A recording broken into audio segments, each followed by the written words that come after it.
How about 518 Radio Graffiti?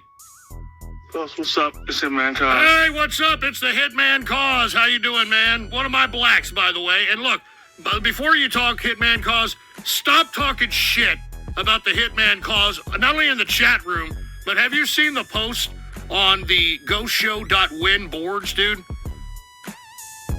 Yeah, I can honestly care less because only reason why they do all that is because I'm a serious caller.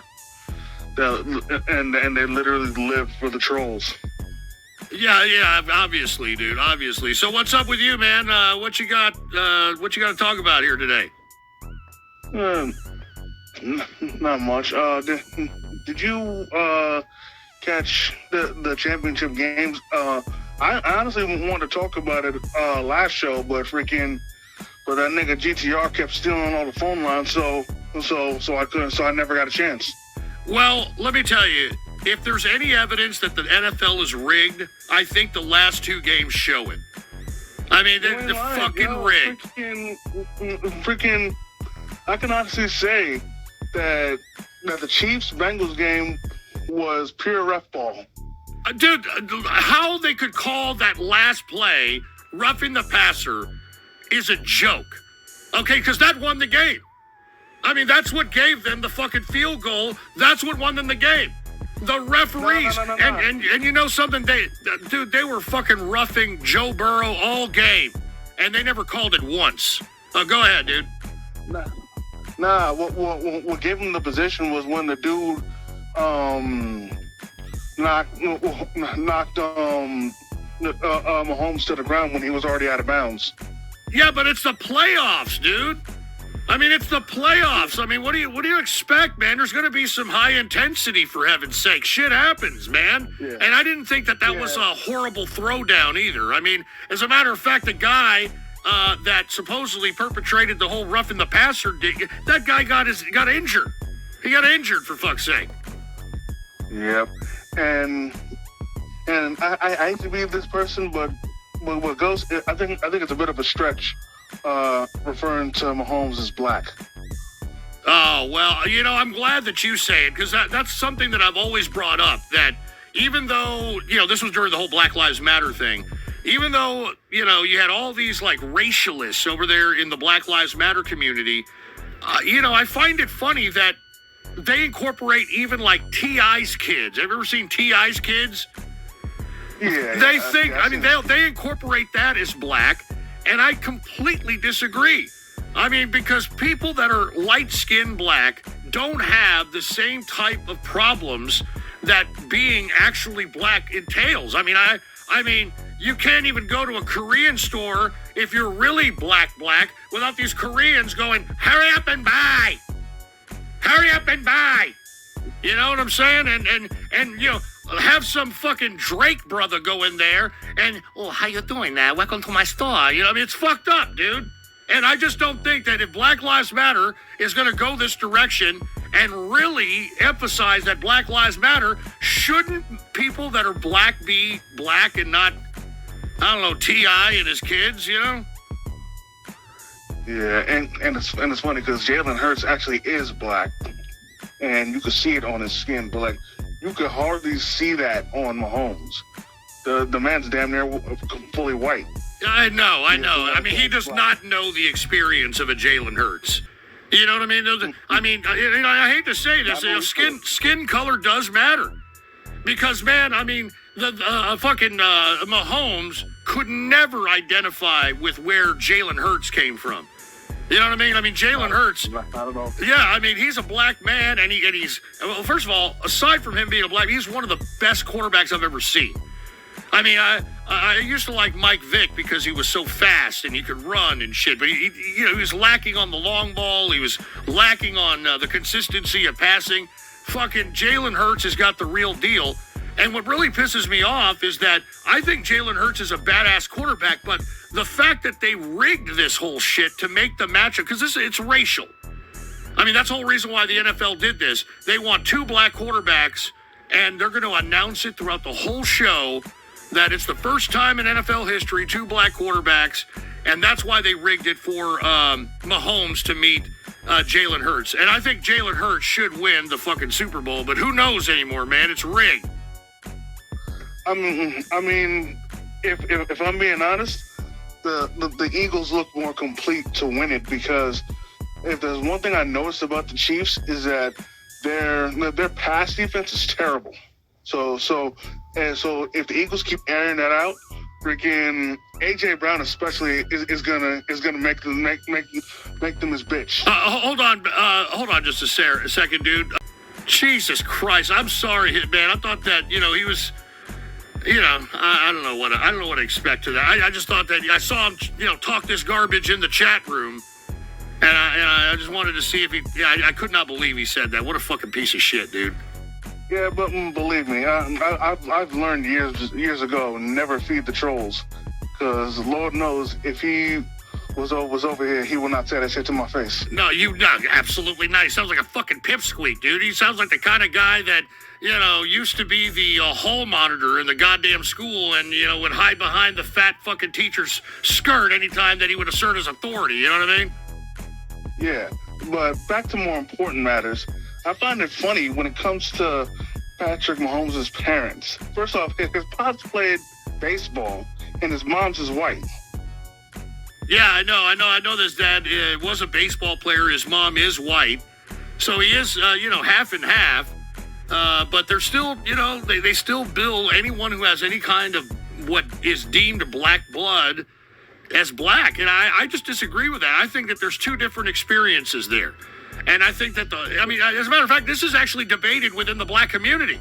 Light skins versus dark skins, dude. And I mean, they used to make memes about it back during the Vine. Remember that shit? I'd buy that. Yeah, and honestly, I never caught on to that until freaking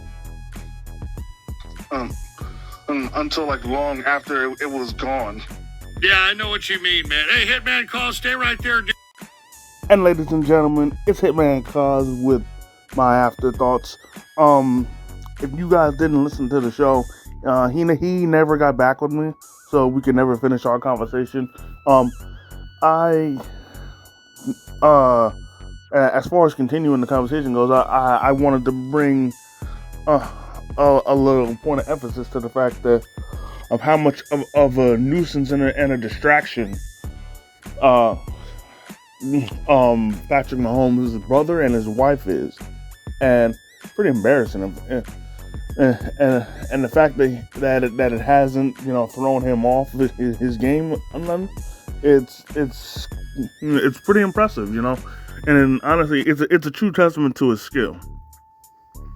But nonetheless, like out of both of those games, the Bengals-Chiefs game, in my opinion, was pure ref ball. And don't get me wrong, they got the call right when it came to Joseph Asai and Patrick Mahomes. But I understand Ghost's point of view when it comes to the actual throwing of the flag, because what usually happens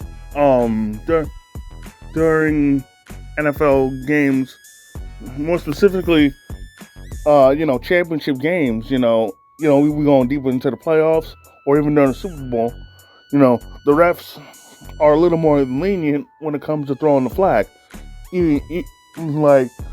Like the only time they'll truly throw the flag is if the penalty in question was like very, very obvious, like that. But even still, given the magnitude of the game and the stakes of it, I understand why Ghost, took a little apprehension when it comes to the flag being thrown. And there were examples where flags could have been thrown, but they weren't. In the Eagles 49ers game. Now, granted, had these flags been called, I doubt they would have changed the final score given everything that went down.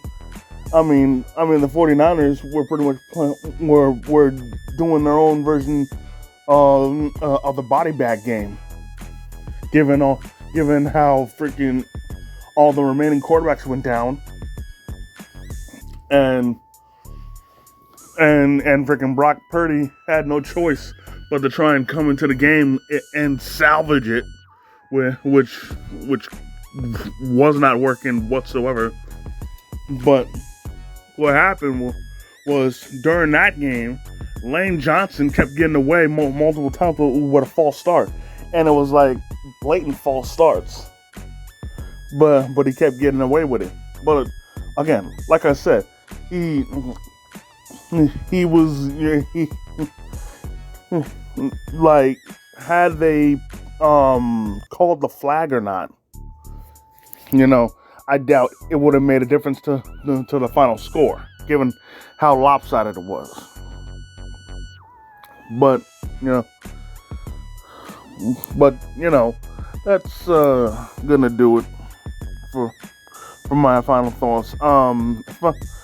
If I'm being honest, if no ref ball goes on, then I fully expect the Eagles to hoist up their second Lombardi trophy.